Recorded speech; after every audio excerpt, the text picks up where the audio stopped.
என் பேரு நேஹாரிகா ராஜகோபாலன். நானும் என் சிஸ்டர் கிருத்திகா ராஜகோபாலனும் தேசத்வனி அப்படின்னு ஒரு mental wellness awareness initiative run பண்றோம். இதுல ஸ்ட்ரெஸ்ஸும் டிப்ரெஷனும் எப்படி ப்ரிவென்ட் பண்றதுன்னு அவேர்னஸ் கிரியேட் பண்ணணும்னு நினைக்கிறோம். இந்த சீரீஸ் ஆஃப் வீடியோஸ் நம்ம பண்ணிட்டு இருக்கிறது வந்து மேரேஜை பத்தி, மேரேஜ்ல வர பொட்டென்ஷியல் இஷ்யூஸ், அதை எப்படி ஹேண்டில் பண்ணா ஸ்ட்ரெஸ் குறையுன்றத பத்தியும் பேசிட்டு இருக்கோம்.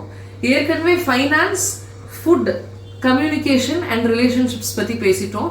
இந்த வீடியோ வந்து குழந்தைகள், சில்ட்ரனை பத்தி. நம்ம பேச போற எல்லா டாபிக்லயும் it's the most important topic, ரொம்ப முக்கியமான டாபிக் இதுதான். ஏன்னா எதுவுமே தெரியாம முழுசா அம்மா அப்பா, முக்கியமா அம்மாவை நம்பி மட்டும் வர ஒரு சின்ன ஜீவன் குழந்தைன்றது. அதுக்கு நம்மளை தவிர வேற எதையுமே தெரியாது, முழுசா நம்மள நம்பி இந்த உலகத்துக்கு வரப்போகுது. அப்படி இருக்கச்ச குழந்தைய பொறுத்த வரைக்கும் எப்போ பெத்துக்கணும், எத்தனை பெத்துக்கணும், என்ன மாதிரி அவளை வளர்க்கணும், இந்த மாதிரி டெசிஷன்லாம் ரொம்ப செல்ஃப்லெஸ்ஸாகவும் ரெஸ்பான்சிபிளாகவும் எடுக்கணும். அதாவது சுயநலமே இல்லாம பொறுப்பா யோசிச்சு எடுக்க வேண்டிய முடிவு. நிச்சயதார்த்தத்துக்கு முன்னாடியே வந்து பார்ட்னர்ஸ் இந்த டிஸ்கஷனை வச்சுக்கணும். இது ஏன்னா சம்டைம்ஸ் கப்பல்ல வந்து ஈச் பர்சனுக்கு குழந்தைய பெத்துக்கிறத பத்தி ஆப்போசிட் ஐடியாஸ் கூட இருக்கலாம். ஸோ கல்யாணத்துக்கு அப்புறம் வந்து அந்த மேட்டர்ல வந்து நிறைய கிளாஷ் வரதுக்கு சான்ஸ் இருக்கு. ஏன்னா ஒருத்தர் வந்து நான் குழந்தைய வேண்டான்னு நினைச்சேன், எனக்கு என் பேஷன் தான் முக்கியம் அப்படின்னு சொல்றதுக்கு சான்ஸ் இருக்கு. அதே மாதிரி எனக்கு உடனே குழந்தை வேணும்னு நினைச்சேன், இந்த மாதிரி ஆயிடுத்து அப்படின்னு சொல்றதுக்கும் சான்ஸ் இருக்கு. அப்படி இருக்கச்ச முன்னாடியே இதை கிளியரா பேசிக்கலன்னா அப்புறம் நிறைய ப்ராப்ளம் வரும். அதே மாதிரி கல்யாணத்துக்கு அப்புறம் குழந்தை நம்ம எப்போ பெத்துக்கணும்னு முடிவு பண்றோமோ,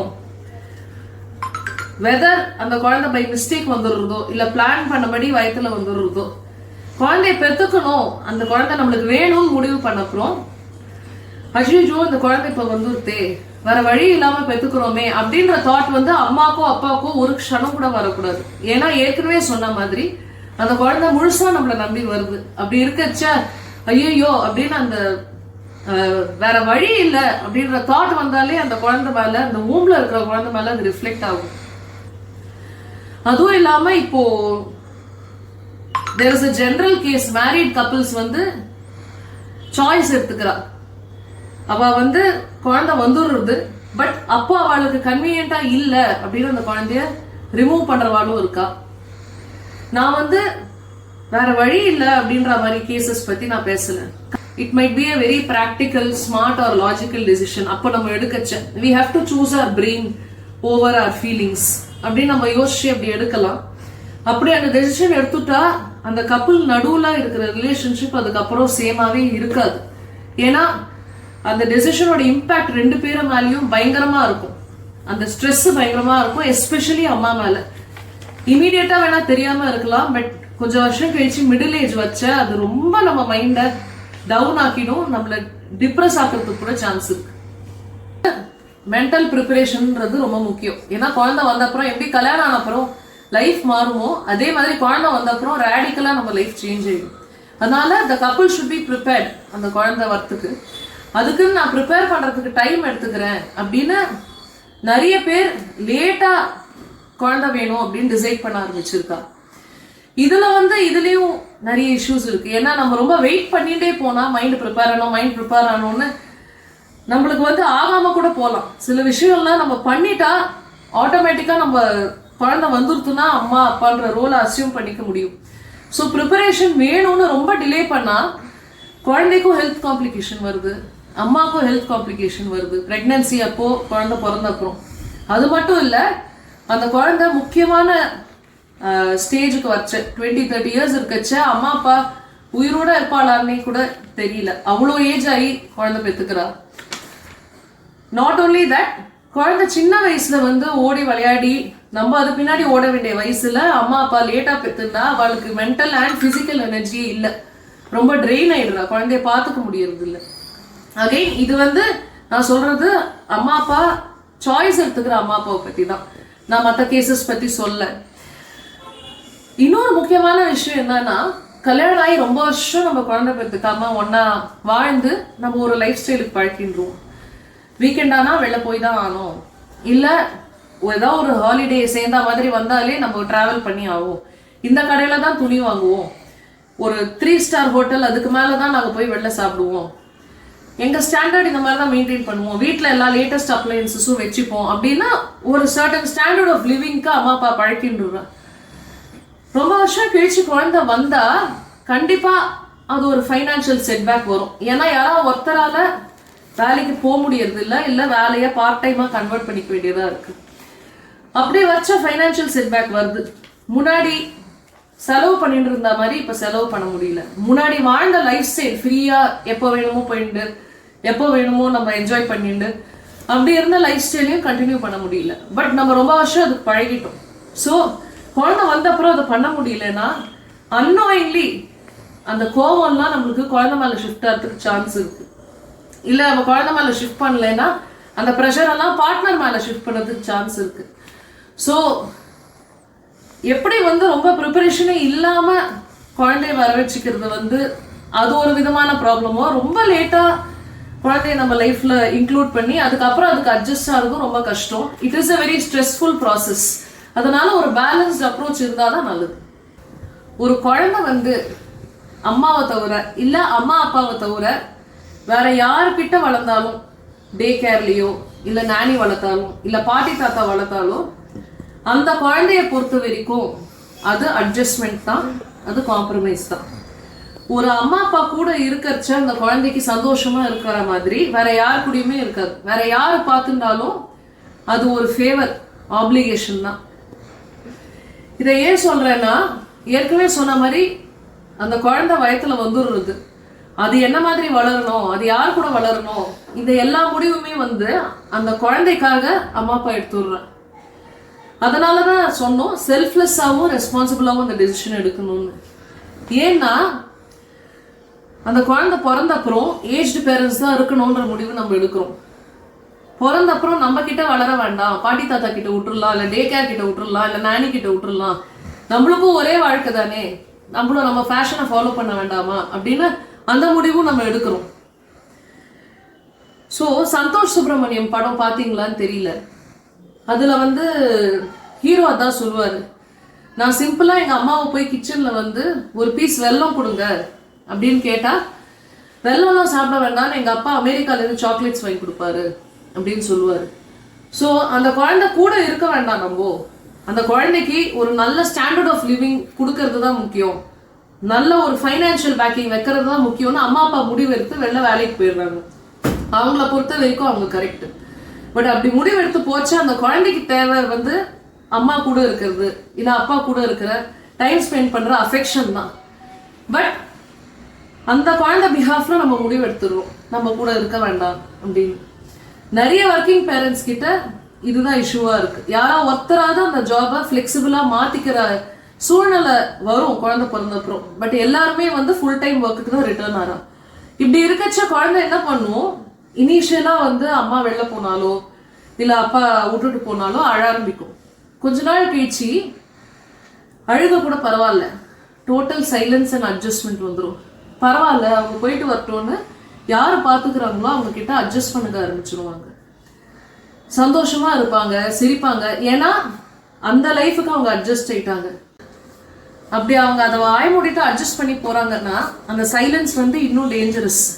பாக்குறதுக்கு வேணா அவங்க சந்தோஷமா அந்த சிச்சுவேஷனுக்கு அடாப்ட் பண்ணிக்கிட்ட மாதிரி தெரியும்.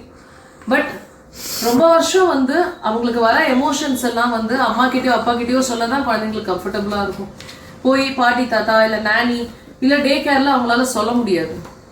எல்லா எமோஷன்ஸையும் அடக்கி அடக்கி அடக்கி ஒண்ணு டோட்டலா பர்ஸ்ட் அவுட் ஆகி வேற மாதிரி போயிடுவாங்க, இல்ல கம்ப்ளீட்டா கோல்டா ஒரு இன்டிஃபரன்ஸ் வந்துடும், எனக்கு யாரும் வேண்டாம், எனக்கு யாரும் தேவையில்லை அப்படின்னு மொத்த ஸ்ட்ரெஸ்ஸையும் அவங்க உள்ள அடக்கி பிசிக்கலா உடம்புக்கு வரதுக்கு கூட சான்ஸ் இருக்கு. குழந்தை பெத்துக்கிறதுன்றது 20 இயர் கமிட்மெண்ட். இது சத்குரு சொல்லியிருக்காரு. 20 இயர் கமிட்மெண்ட்ன்றது அடுத்த 20 வருஷத்துக்கு எப்போ என்னை நம்பி இந்த குழந்தை வந்துருத்தோ நான் என் மைண்ட்ல அந்த குழந்தைய தான் ப்ரையாரிட்டைஸ் பண்ணுவேன்.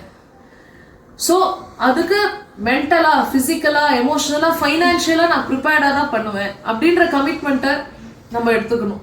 எல்லாரும் கல்யாணம் பண்ணிக்கிறாளேன்னு நம்மளும் கல்யாணம் பண்ணிக்கிறது, எல்லாரும் டிராவல் பண்றான்னு நம்ம டிராவல் பண்றது, எல்லாரும் கார் வாங்குறா எல்லாரும் பங்களா வச்சுக்கிறான்னு நம்மளும் வச்சுக்கிறது, எல்லாரும் குழந்தை பெற்றுக்கிறான், நம்மளும் பெற்றுக்கிறது.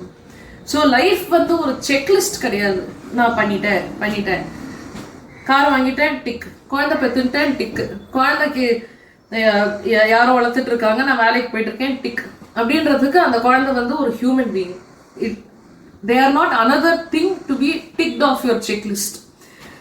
அதனால எல்லாரும் பண்றாங்களேன்னு பண்ணாம நம்ம 2 பேரோட சூழ்நிலை என்ன, ஹஸ்பண்ட் அண்ட் ஒய்ஃபோட சூழ்நிலை என்ன, நம்மளால என்ன முடியாது, நம்மளுக்கு எது வேணும் வேணாம். முக்கியமா பிறக்க போற குழந்தை, அதாவது 5 வயசு வரைக்கும் தனக்கு என்ன வேணும்னு கூட வாயை திறந்து சொல்ல முடியாது. அதுக்காக நம்ம எல்லா முடிவுமே முதலே எடுத்துட்டு போறோமா? அந்த குழந்தைக்கு நம்ம என்ன மாதிரி நல்ல லைஃப் கொடுக்க போறோம் அப்படின்னு யோசிக்கிறது ரொம்ப ரொம்ப முக்கியம். கமிட்மெண்ட், ரெஸ்பான்சிபிலிட்டி அண்ட் செல்ஃப்லெஸ்னஸ் ரொம்ப முக்கியமான குவாலிட்டிஸ் குழந்தை வேணும்னா. ரீசெண்டா பாத்தீங்கன்னா சோசியல் மீடியால ஒரு மதர் ஆறத பத்தியோ இல்லை ஒரு ஃபாதரா நம்ம ஆறத பத்தியோ நிறைய டிஸ்கஷன், அதை பத்தி நிறைய பேசுறாங்க. அது ஒரு ஹியூஜ் சேஞ்ச், டிரான்ஸ்ஃபர்மேஷனல், அதுக்கு அடாப்ட் பண்ணிக்கணும்னு சொல்றாங்க. பட் நம்ம முக்கியமான விஷயத்தை மறந்து போறோம். பிறந்ததுலேருந்து நம்ம வந்து ஒரு அளவு 2 காலில் நடந்து 7-8 வயசு ஆற வரைக்கும் பல்லு வளரச்ச, எழுந்து உட்காந்து நடக்கச்ச, சாப்பிட கத்துக்கச்ச, உடம்புல பயங்கர சேஞ்சஸ், உடம்புலயும் மைண்ட்லயும், அது எல்லாத்தையும் அண்டர்கோ பண்ணியிருக்கோம். அப்புறம் டீனேஜர் ஆச்ச, பியூபர்ட்டி வந்தது, எல்லாருமே வயசுக்கு வந்தோம். அதுல பயங்கர ஹார்மோனல் சேஞ்ச் இருந்தது, அதையும் ஹேண்டில் பண்ணிட்டோம். அதுக்கப்புறம் ஒர்க்குக்கு போச்ச, அதுல ஒரு பயங்கர சேஞ்ச் வந்தது, மென்டல், பிசிக்கல், ஃபைனான்சியல், அதையும் ஹேண்டில் பண்ணிட்டோம். This is also another change. நம்மளால முடியாதுன்றது எதுவுமே இல்லை, கண்டிப்பா ஹேண்டில் பண்ண முடியும். இது எப்படின்னு கேட்டா கரெக்ட் தான், சோசியல் மீடியால போடுறது கரெக்ட், இதை பத்தி மட்டும் பேசுறாங்க, இந்த மற்ற சேஞ்சஸ் பத்தி அவ்வளோ டிஸ்கஷன் இல்லைன்றது தான் இப்போ வரைக்கும் மென்ஷன் பண்ணேன். குழந்தை வருதுன்றது பெரிய சேஞ்ச் தான். ஃபாதருக்கும் மதருக்கும் பயங்கர எமோஷனல் சேஞ்ச். ஒரு குழந்தை வீட்டுக்கு வந்த அப்புறம் 2 பேருக்குமே ஆஃபீஸை விட்டு ஓடி வந்து குழந்தைய பார்க்கணும்னு இருக்கும், அதை கொஞ்சிக்கணும்னு இருக்கும், அதோட விளையாடிக்கணும்னு இருக்கும். முன்னாடி நம்ம நிறைய பேசி வச்சிருக்கலாம், ஒருத்தர் வேலைக்கு போகலாம், ஒருத்தர் பிரேக் எடுத்துக்கலாம், இல்லை 2 பேருமே வேலைக்கு போகலாம், ஒருத்தர் கொஞ்சம் ஃப்ளெக்சிபிளாக வச்சுக்கலாம், இல்லை அந்த மாதிரி நிறைய பேசி வச்சிருப்போம். பட் குழந்தை வந்த அப்புறம் அதுங்கிட்ட நம்மளோட எமோஷன்ஸும் அதை பார்க்கச்ச நம்ம மைண்டு மாறுறதும் ரொம்ப காமன். அப்படி இருக்கச்ச வந்து கல்யாணத்துக்கு அப்புறம் குழந்தை வரத்துக்கு முன்னாடி ஹஸ்பண்ட் அண்ட் ஒய்ஃப் இருந்த மாதிரி வேலண்டைன்ஸ் டே செலிப்ரேட் பண்றது, ஆனிவர்சரி செலிப்ரேட் பண்றது, பர்த்டே செலிப்ரேட் பண்றது, ஒருத்தருக்கு சின்ன சின்ன கிஃப்ட் வாங்கி கொடுக்கறது, சர்ப்ரைஸ் பண்றது, இது எல்லாமே வந்து கொஞ்சம் குறையும் குழந்தை வந்த அப்புறம். குறைஞ்சா வெரி குட் நியூஸ். ஏன்னா குழந்தைக்கு 7 வயசு இருக்கிற வரைக்கும் ஏற்கனவே சொன்ன மாதிரி தனக்குன்னு என்ன வேணும்னு கேட்டு ஒரு ஸ்கூலுக்கு போய் அது அங்க என்ன நடந்ததுன்னு நம்ம கிட்ட வந்து சொல்ல முடியற வரைக்கும் அந்த குழந்தை தான் ப்ரையாரிட்டி. அந்த டைம்ல கூட வந்து கண்டிப்பா ஒருத்தர் கிட்ட கேரிங்கா, கம்பேஷனேட்டா இருக்கணும். பட் முன்னாடி காமிச்ச அந்த ஃபிளாம்பாயன்ஸ் இருக்கு இல்லையா, நான் இம்ப்ரெஸ் பண்ணுவேன் உன்ன, நீ இம்ப்ரெஸ் பண்ணலாம் என்ன அப்படின்ற அந்த ஒருத்தரை இம்ப்ரெஸ் பண்றதுன்றது குறைஞ்சுதான் ஆகணும். ஏன்னா ஒருத்தர் நம்ம இம்ப்ரெஸ் பண்ணிட்டு இருந்தா குழந்தைய கவனிக்க முடியாது. 8லேருந்து 15 வயசுல என்ன ஆகும், குழந்தைக்கு ரொம்ப டிசிப்ளின்ன்றது ரொம்ப முக்கியம். அப்பா வரலைன்னா அதுக்கப்புறம் வரவே வராது. அதுக்கு அம்மா அப்பான்றது பெரிய ரோல் மாடல். அப்படி அம்மா அப்பா ரோல் மாடலா இருக்கணும்னா டெய்லியே வந்து வீட்டுல ஒரு ரொட்டீன் இருக்கணும், அதை அம்மா அப்பா ஃபாலோ பண்ணணும். அதுல வந்து குழந்தையோட நீட்ஸை ப்ரையாரிட்டைஸ் பண்ணணும். பட் இப்போ மீ டைம் அப்படின்ற கான்செப்டை பத்தி நிறைய டிஸ்கஷன் வர ஆரம்பிச்சிருக்கு. எனக்குன்னு ஒரு ஆக்டிவிட்டி இருக்கணும், எனக்குன்னு ஒரு பேஷன் இருக்கணும், எனக்குன்னு ஒரு டைம் வேணும் அப்படின்னு குழந்தை பிறந்த புதுசுலயே வந்து எல்லாருமே அது வேணும்ன்றா. அது இல்லைன்னா ஸ்ட்ரெஸ் ஆகும். ஏற்கனவே சொன்ன மாதிரி பயங்கர மென்டல் ப்ரிப்பரேஷன் வேணும் குழந்தை வருதுன்னா. ஏன்னா அதுக்கு நம்மளை தவிர வேற எதுவுமே தெரியாது, யாரையுமே தெரியாது. அப்படி இருக்கச்சே எனக்கு இது வேணும், எனக்கு அது வேணும், என்னால முடியாது, என்னால பண்ண முடியாது அப்படின்னா அப்புறம் அந்த குழந்தை வேற யார்கிட்ட போகும். மீ டைம்ன்றது வந்து இவென்ச்சுவலி குழந்தை வளர வளர during the course of the day நம்மளுக்கு நம்ம எதாவது ஆக்டிவிட்டி பண்ணிக்கணும்னு நினைச்சா அது கிடைச்சிடும். ரொட்டீன்ல இருக்கிறது முக்கியம்தான். அதுக்குன்னு ரோபோ மாதிரி நான் நினைச்ச டைம் ஸ்லாட்ல இந்த டைம் 7 to 8 நான் ஃப்ரீயா இருக்கணும்னு நினைச்சேன், அப்போ வந்து அந்த குழந்தைய நான் கவனிக்க மாட்டேன் அப்படின்னா அப்போ அந்த குழந்தைக்கு ஒரு நீடு இருக்கச்ச அப்போ அப்ரோச் பண்ண முடியலன்னா ரொம்ப கஷ்டமா போயிடும். இது வந்து not only at a young age, 15 வயசு பையன் இல்லை பொண்ணா இருந்தாலும் சரி, எவ்ரி சாட்டர்டே 7 to 10 நைட்டு வந்து என்னோட மீ டைம் அப்படின்னு ஒரு பேரண்ட் கிளம்பி போயிட்டான்னு வச்சுக்கோங்க. அப்போ that 15-year-old has a critical issue in school. ரொம்ப சீரியஸ் இஷ்யூவா இருக்கலாம். அதை பத்தி அம்மா கிட்ட சொல்லலான்னு இருக்குச்சு. நான் அப்படிதான் மீ டைம் எனக்கு வேணும், உனக்கு தெரியாதா என்ன இப்ப வந்து பேசுறேன், சாட்டர்டேனா என்னோட டைம் தெரியாதா அப்படின்னு பேசுறது அந்த குழந்தைக்கு வந்து எமோஷனலி அன்அவைலபிளா ஆயிடும். அதனால அந்த குழந்தை வெளில போய் வேற யார் மேலேயும் டிபெண்ட் ஆக ஆரம்பிச்சிடுறது. அந்த இன்னொருத்தர் வந்து சேஃபா இல்லையான்னு கூட நம்மளுக்கு தெரியாது. ஸோ எமோஷனல் அவைலபிலிட்டி ஃபார் சைல்டுன்ற கமிட்மெண்ட் வந்து குழந்தை பிறக்கச்சியும் நம்ம எடுத்துக்கணும். மீ டைம்ன்றது நம்மளுக்கு எப்படியாவது during the course of the day கிடைச்சிரும். அதுக்கு ஸ்பெசிஃபிக்கா ஸ்லாட் ஃபிக்ஸ் பண்ணி அது வந்து நடந்தாதான் நான் சந்தோஷமா இருப்பேன், அந்த ஆக்டிவிட்டிக்கு தான் என்னோட சந்தோஷம் லிங்க் ஆயிருக்கு, அது நடக்கலைன்னா நான் சந்தோஷமா இருக்க மாட்டேன் அப்படின்னா that is again a stress for both the mother and the father and the child. So இதுவும் வந்து கொஞ்சம் அடாப்டபிளா இருக்கணும். இருந்தாதான் ஸ்ட்ரெஸ் குறையும். ஸ்ட்ரெஸ் குறையணும்னா இதுதான் மெத்தட். அதை தான் இப்போ நான் உங்களுக்கு இந்த வீடியோவில் சொல்லிடுறேன். குழந்தைய பொறுத்த வரைக்கும் யாரோட பொறுப்பு? Sharing responsibilities. இப்போ ஃபுட்டு ஃபைனான்ஸில் வந்து நம்ம டிஸ்கஸ் பண்ணியிருந்தோம். எப்படி வந்து ஃபுட்டு யாரோட ரெஸ்பான்சிபிலிட்டி, ஃபைனான்ஸ் யாரோட ரெஸ்பான்சிபிலிட்டின்னு டிசைட் பண்ணுறது. குழந்தைய பொறுத்த வரைக்கும் யாருக்கு ரெஸ்பான்சிபிலிட்டின்ற குவெஸ்டனே வரக்கூடாது. ஏன்னா unfortunately men cannot have children, women can have children. நான் ரெஸ்பான்சிபிலிட்டின்னு சொல்றது இங்கேயே கிளாரிஃபை பண்றேன், அக்கறை. I am not talking about doing every job in the house related to the child.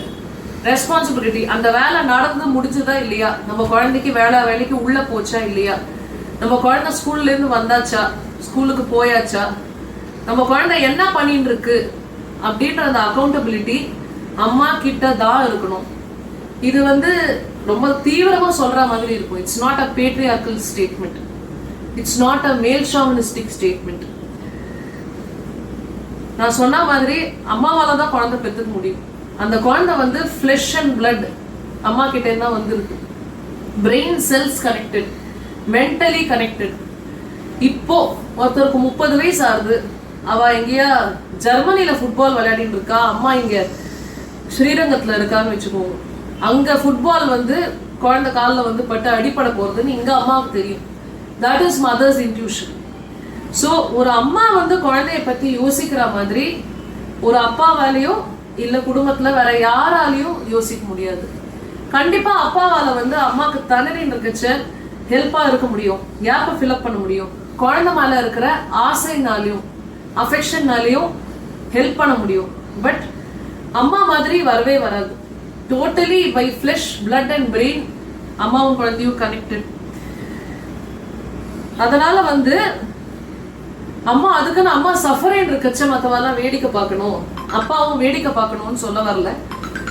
அவளுக்கு கம்பேஷன் அண்ட் ஹியூமனிட்டி இருக்கிறதும் கண்டிப்பா முக்கியம். இப்போ what do I mean by this responsibilities வந்து ஒருத்தர் மேல பிளேம் ஷிஃப்ட் பண்ணிக்க கூடாது, ஏலம் போடக்கூடாதுன்றது, ஒருத்தர் மேல பிளேம் ஷிஃப்ட் பண்ணிக்க கூடாதுன்றத மீன் பண்றேன். 2-3 எக்ஸாம்பிள் சொன்னேன். சப்போஸ் அம்மா வந்து 1 to 2 என்னோட லஞ்ச் டைம், நான் அந்த டைம்ல டெய்லியே என்னை யாரும் டிஸ்டர்ப் பண்ணக்கூடாது, அப்பா தான் ஒர்க் ஃப்ரம் ஹோம் பண்ணிட்டு இருக்கு, அதனால குழந்தை அவரோட ரெஸ்பான்சிபிலிட்டி அப்படின்னு அந்த டைம்ல வந்து குழந்தை பாட்டி பண்றதுன்னு வச்சுக்கோங்க. அப்ப வந்து அப்பாவால மாத்த முடியல, ஏதோ ஒரு சுச்சுவேஷன் வருது, அந்த குழந்தை வந்து படுத்துட்டு அழுதுட்டே இருக்கு, அம்மாவும் அப்பாவும் சண்டை போட்டு இருக்கா. இப்போ 1 to 2 என்னோட டைம்னு உனக்கு தெரியாதா, நீ எப்படி பண்ணலாம்னு அம்மா சொல்றதும், என்னால முடியல நான் இப்ப என்ன பண்றது, இல்ல நான் என்னால இப்ப பண்ண முடியாதுன்னு சொல்லி அப்பா சண்டை போடுறது, இதுக்கு நடுவுல குழந்தை நடுவுல படுத்துட்டு அழுதுடும். ஏன் அம்மாவோட ரெஸ்பான்சிபிலிட்டின்னு சொன்னேன்னா அந்த வயசுல இருந்தே குழந்தைங்க ரொம்ப இன்டெலிஜென்ட். நம்மள வந்து சாய்ஸ் எடுத்துட்டு அடுத்தவாளோட சண்டை போட்டு இருக்கா, நம்ம அழுதுன்றதா அம்மா நம்மளை கண்டுக்க மாட்டேங்கிறான்ற ஃபீலிங் தான் குழந்தைக்கு வரும். செகண்ட் என்னன்னா சாப்பிடுற விஷயத்துல கூட காத்தால பால் வாங்கிட்டு வரது உன்னோட ரெஸ்பான்சிபிலிட்டி, நீ வாங்கிட்டு வரலன்னா நான் என்ன பண்ண முடியும், குழந்தைய நான் அப்படிதான் பட்னி போட்டாலும் அப்படிதான் அழுதுன்னு இருக்கும். ஏன் குழந்தை அழுதுன்னு இருக்கு அப்படின்னு வந்து கேட்டா, நீ வாங்கிட்டு வரல நான் பண்ணல, that was your job, this is my job அப்படின்னு பேசினா சண்டை தான் வரதுக்கு சான்ஸ் அதிகமா இருக்கும். இப்போ பிளேம் பண்றச்ச அம்மா அப்பா ஃபைட் பண்ணிட்டா குழந்தைக்கு இன்செக்யூரிட்டி வந்தேன்னு சொன்னேன். This applies to showing all emotions in front of the child. குழந்தை முன்னாடி நம்ம உணர்ச்சிகளை காமிச்சிக்கிறது. ஃபர்ஸ்ட் ஒன் வந்து அஃப்கோர்ஸ் அடிக்கடி அம்மா அப்பா குழந்தை முன்னாடி சண்டை போட்டுட்டா குழந்தைக்கு வந்து லாஸ்ட் ஆகிடும். ஜூஜோ இவன் 2 பேரும் எப்பவும் சண்டை போட்டுட்டு இருக்காளே அப்படின்னு ஒரு இன்செக்யூரிட்டி வந்துடும். ஏற்கனவே சொன்ன மாதிரி வெளில போய் ராங் பர்சனை தேடி டிபெண்ட் ஆக ஆரம்பிச்சிடும். அது குழந்தைக்கும் நல்லதில்லை, நம்மளுக்கும் நல்லதில்லை. ரெண்டாவது, showing physical affection in front of the child. ஒருத்தர்கிட்ட ஃபிசிக்கலாக வந்து ஆசையை காட்டுறது குழந்தை முன்னாடி. இது வந்து ஏற்கனவே ஒரு வீடியோவில் சொன்ன மாதிரி வார்த்தைக்கும் ஆக்ஷனுக்கும் டிஃப்ரென்ஸ் இருக்கு. வாயால் நம்ம பேசி ப்ராமிஸ் பண்ணுறதுக்கும் ஆக்சுவலாக ஆக்ஷன் என்ன பண்ணுறோன்றதுக்கும் டிஃப்ரென்ஸ் இருக்கு. அதே தான் நம்ம வந்து பார்ட்னர்ஸ் ஒருத்தர் மேலே இருக்கிற அஃபெக்ஷனை வந்து நிறைய விதத்தில் காட்டலாம். பொறுப்பேற்றுக்கிறத காட்டலாம். ஒருத்தருக்கு முடியல நினைச்ச கம்பேஷனேட்டாக போய் ஹெல்ப் பண்ணி அதை ரெக்கக்னைஸ் பண்ணி கூட போய் உக்காந்துக்கிறதுல காட்டலாம். மாரல் சப்போர்ட்டாக இருக்கிறதுல காட்டலாம். ஃபிசிக்கல் அஃபெக்ஷனை வந்து குழந்தை முன்னாடி கட்டி பிடிக்கிறது இல்லை வேற ஏதாவது பண்ணுறது இதெல்லாம் காமிச்சா என்ன ஆகும்? குழந்தைக்கு வந்து ஃபர்ஸ்ட் நம்மளை வந்து அம்மா அப்பா அப்படின்னு ஒரு பெரிய ரோல் மாடலாக அது பார்க்கறது. அந்த ஸ்டேட்டஸ் வந்து குழந்தை மைண்டில் குறைஞ்சிடும். ஏன்னா ஒரு குழந்தைக்கு அம்மா அப்பா மேலே ஆசை மரியாதை ரெண்டுமே இருக்கணும். அப்போதான் வந்து அந்த குழந்தை நல்லா வளரும். எது ஒன்று இல்லைனாலும் ப்ராப்ளம். இந்த மாதிரி ஃபிசிக்கல் அஃபெக்ஷன் காட்டுறச்ச மரியாதைன்றது போயிடும். அதுவும் இல்லாமல் அந்த குழந்தை போய் வெளியில அதை வேற எங்கேயாவது பயன்படுத்துறதுக்கு சான்ஸ் இருக்கு அதை வீட்டில் பார்த்தா. த செகண்ட் திங் இஸ், குழந்தைங்கோ ஏற்கனவே சொன்ன மாதிரி ரொம்ப இன்டெலிஜென்ட். வெறுமா வந்து ஒருத்தர்கிட்ட ஃபிசிக்கல் அஃபெக்ஷன் காமிச்சிட்டும் ஆக்சுவலாக ஒருத்தருக்காக பொறுப்பேற்றுக்கிறது, மாரல் சப்போர்ட் எக்ஸ்டெண்ட் பண்ணிக்கிறது, இல்லை கம்பேஷனேட்டாக இருக்கிறது இல்லைன்னா அதுவும் குழந்தைக்கு தெரியும். அதை பார்த்துட்டும் அதுதான் கரெக்ட் டைப் ஆஃப் லவ்னு நினச்சிட்டு அதே மாதிரி ஒரு பார்ட்னரை அது ஃபியூச்சரில் போய் சூஸ் பண்ணிக்கும். அதனால ஓவராக குழந்தை முன்னாடி எமோஷன்ஸை காட்டுறதை வந்து தடுத்தாதான் குழந்தைக்கும் ஸ்ட்ரெஸ் ஃப்ரீயாக இருக்கும். நம்மளும் அது வளரச்சா அது வந்து வேற ஏதாவது இன்ஃப்ளூயன்ஸ் ஆகிட போகிறதுன்னு டென்ஷன் ஆகாமல் இருக்கிறதுக்கு இதுதான் அப்ரோச். வேலைக்கு போயிட்டு இருக்கிற பேரண்ட்ஸு வீட்டில் குழந்தையும் மேனேஜ் பண்ணிட்டு ஒர்க்கில் இருக்கிற ரெஸ்பான்சிபிலிட்டிஸையும் எப்படி மேனேஜ் பண்ணுறதுன்றது தான் பிக்கெஸ்ட் காஸ் ஆஃப் ஸ்ட்ரெஸ்.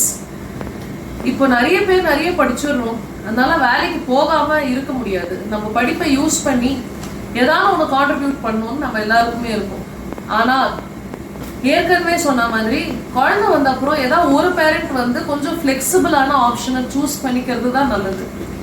ஏன்னா வேலைக்கு அந்த குழந்தைக்கு வந்து கரெக்டாக ஃபுட்டு போகிறதா, கரெக்டாக அந்த குழந்தை தூங்கி எழுந்துக்கிறதா, அந்த குழந்தையோட ஹெல்த் எப்படி இருக்கு, அந்த குழந்தையோட எமோஷனல் ஸ்டேட் இப்போ எப்படி இருக்கு, இது எல்லாமே வந்து ஒரு பேரண்டால தான் ரெகக்னைஸ் பண்ண முடியும், ஒரு பேரண்டால தான் கவனிக்க முடியும். மற்றவெல்லாம் வந்து அந்த நம்ம சொல்ற வேலையை எக்ஸிக்யூட் பண்ண முடியுமே தவிர ஒரு பேரண்ட் குழந்தைகிட்ட இருக்கிற ஒரு குழந்தை டவுனாகவே இருக்குதுன்னு வச்சுக்கோங்க, ரொம்ப சேடாக இருக்குதுன்னா அது பேரண்ட்டுக்கு தான் தெரியும்.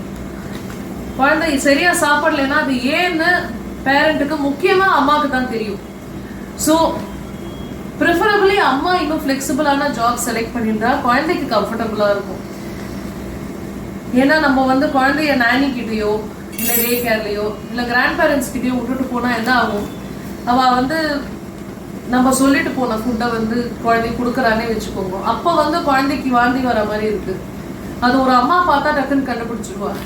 இல்லை அப்போ அந்த மூடு இல்லை அந்த ஃபுட்டை சாப்பிட்றதுக்கு, அந்த குழந்தைக்கு வேற ஏதாவது வேணும்னு இருக்கு, இல்லை ஒரு மணி நேரம் கழிச்சு சாப்பிடணும்னு இருக்கு. இதெல்லாம் வந்து பார்த்துக்கிற மற்றவாளுக்கு சுத்தமாக புரியாது. அவள் குழந்தைய ஃபோர்ஸ் ஃபீட் பண்ணி அப்புறம் பாவம் அந்த குழந்தை வாந்தி எடுத்து கஷ்டப்பட்டு அதுக்கப்புறம் வாந்தி எடுத்துட்டோமே இங்கே நம்ம ஷேர் பண்ணிக்கிறதுக்கு அம்மா இல்லையே அப்பா இல்லையேன்னு அழுது, இதெல்லாம் வந்து குழந்தைக்கு பயங்கர எமோஷனல் அண்ட் சைக்கலாஜிக்கல் செட்பேக் ஆகிடும். அதனால ஒருத்தர் வந்து இன்னும் ஃப்ளெக்சிபிளான ஜாப் எடுத்துக்கிறது ரொம்ப முக்கியம். அதே சமயம் ஃப்ளெக்சிபிளான ஜாப் எடுத்திருந்தாலும் ஒர்க்கு குழந்தை ரெண்டுத்தையும் பேலன்ஸ் பண்ணோம்னா நிறைய பிளானிங் தேவை. முக்கியமா நம்ம ஒர்க்ல இருக்கச்ச குழந்தைய பாத்துக்கிற ஃபேமிலி மெம்பர்ஸை பொறுத்துண்டு போறது ரொம்ப தேவை. ப்ரீவியஸ் வீடியோல ரிலேஷன்ஷிப்ஸ் பத்தி பேசியிருந்தோம். அதுல ஃபேமிலி மெம்பர்ஸை பொறுத்துண்டு போகணும், பொறுமையா போகணும்னு பேசியிருந்தோம். அது ஏன்னா இந்த மாதிரி முக்கியமான டைம்ல அவ வந்து நம்மளுக்கு ஹெல்ப் பண்ணணும். பட் அதே சமயம் ஏற்கனவே வீட்டு ரெஸ்பான்சிபிலிட்டி எடுத்துக்கச்ச ஒரு பாயிண்ட் டிஸ்கஸ் பண்ணியிருக்கோம். வீட்டுல பெரியவா ரெஸ்பான்சிபிலிட்டி எடுத்துக்கிறான்னா அவளால முடிஞ்சதுதான் அவ பண்ணுவா. நம்ம பேட்டர்ன்ல அவ வந்து ரெஸ்பான்சிபிலிட்டி எக்ஸிக்யூட் பண்ணணும்னு கேட்கறது அன்ஃபேர். அதே மாதிரி குழந்தைய பார்த்துக்கச்ச செகண்ட் இன்னிங்ஸ் பெரியவாளை பொறுத்து இருக்கும். யாரு குழந்தைய பார்த்துக்கிறாளோ அவகிட்ட சண்டை போட்டா குழந்தை முன்னாடி அகைன் அது ஒரு ஸ்ட்ரெயின் ஆயிடும். ஏன்னா ஹோல்டே அது வந்து பாக்குறது, பாட்டி பாத்துக்கிறா இல்ல தாத்தா பாத்துக்கிறா இல்ல சப்போஸ் நானியே இருக்கான்னா நானி பாத்துக்கிறான்னு அது கவனிக்கிறது. நம்ம வந்து அன்னைக்கு என்ன ஆச்சுன்னே தெரியாம பாத்துக்கிறவாள சண்டை போட்டா குழந்தையும் வேடிக்கை பார்த்துட்டு இருக்கு.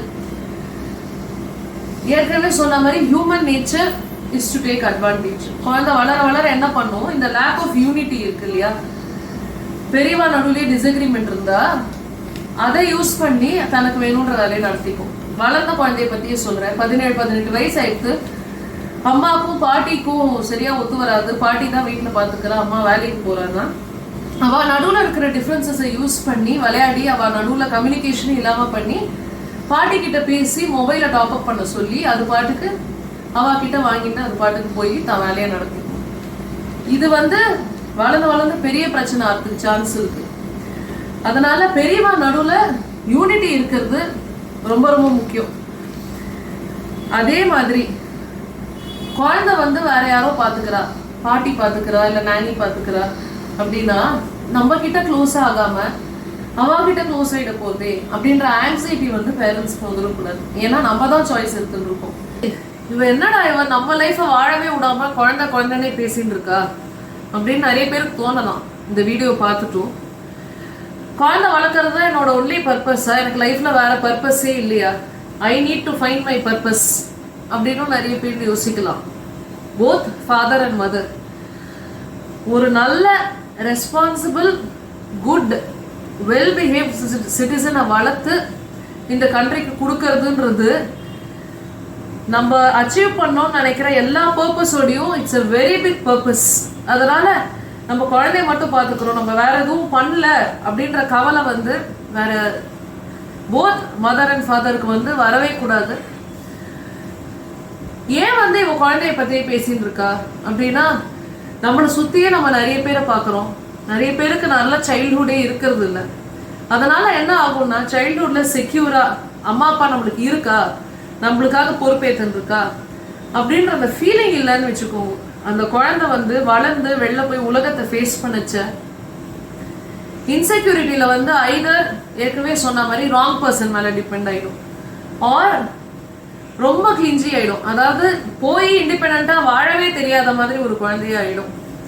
மூணாவது டோட்டல் இன்டிஃபரன்ஸ். எனக்கு யாருமே வேண்டாம், எதுவுமே வேண்டாம், எனக்கு எதுவுமே நல்லா இல்லை அப்படின்னு டோட்டலா கமிட்மெண்ட்டே இல்லாம, எதுக்குமே பாண்டிங் இல்லாம, பிலாங்கிங்னஸ் இல்லாம, அட்டாச்மெண்ட் இல்லாம விரக்தி ஆயிடுவா. நம்மளை சுத்தி நம்ம நிறைய பேரை பார்க்குறோம். நல்ல சைல்ட்ஹுட் அம்மா அப்பா வந்து நம்மளுக்கு வேணுன்ற டைம்ல நம்மளுக்கு அவைலபிளா இல்லாம நம்மளால நம்மளுக்கு ஷேர் பண்ணிக்கணும்னு தோன்றச்சு அவ அவைலபிளா இல்லாம இருந்ததுனால வளர்ந்து எத்தனை பசங்க வந்து கிவ் அப் பண்றது அப்படின்னு நம்ம எல்லாருக்குமே தெரியும். நம்மளை சுத்தி நிறைய நியூஸ் நம்ம பாக்குறோம். ஸோ ஒரு குழந்தை பெற்றுக்கிறோம்னு முடிவு பண்ணிட்டோம்னா அதுக்கு நல்ல சைல்ட்ஹுட் கொடுக்கறது நம்ம ரெஸ்பான்சிபிலிட்டி தான். இல்லைன்னா நம்ம வந்து எல்லாத்துலயும் ஏனோ தானோன்னு இருந்து சரியா பண்ணாம விட்டுட்டோம்னா அது குழந்தைக்கு ஷிஃப்ட் ஆகும். அடுத்தது அதுவும் ஏனோ தானோன்னு கமிட்மெண்ட் இல்லாம அடுத்த ஜெனரேஷன் ஷிஃப்ட் பண்ணும். This will become generational trauma. growth, financial success, growthோட ஓவரால் டெவலப்மெண்ட் ரொம்ப ரொம்ப முக்கியம். நம்மளுக்கு வேணா சைல்ட்ஹுட் நல்லா இல்லாம இருந்திருக்கலாம், அந்த ட்ராமாவை நம்ம குழந்தை மேல நம்ம அகைன் ஷிஃப்ட் பண்ணக்கூடாது. we should not repeat the same patterns. so be very proud. ஒரு குழந்தையோட அம்மா அப்பான்றதுதான் என்னோட ஐடென்டிட்டினா அதை விட வந்து ப்ரௌடா வேற எதுவுமே நம்மளுக்கு கிடையாது. வேற எந்த விஷயமே வந்து it cannot make us so proud. அதனால இந்த விஷயம் வந்து மேரேஜஸை பொறுத்த வரைக்கும் ரொம்ப ரொம்ப முக்கியம். let us all raise responsible citizens who will contribute tangibly to this world. All the very best. Thank you.